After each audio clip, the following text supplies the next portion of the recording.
Filho de papai. Meu pai quando viu o filhinho de papai, não entendeu nada. Quem é o filho de papai? Filho de papai foi uma gata.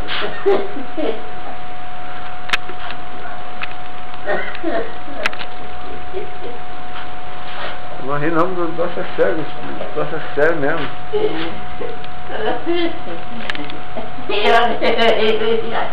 E a criança rindo também, aquela criança rindo pra caramba, A criança rindo?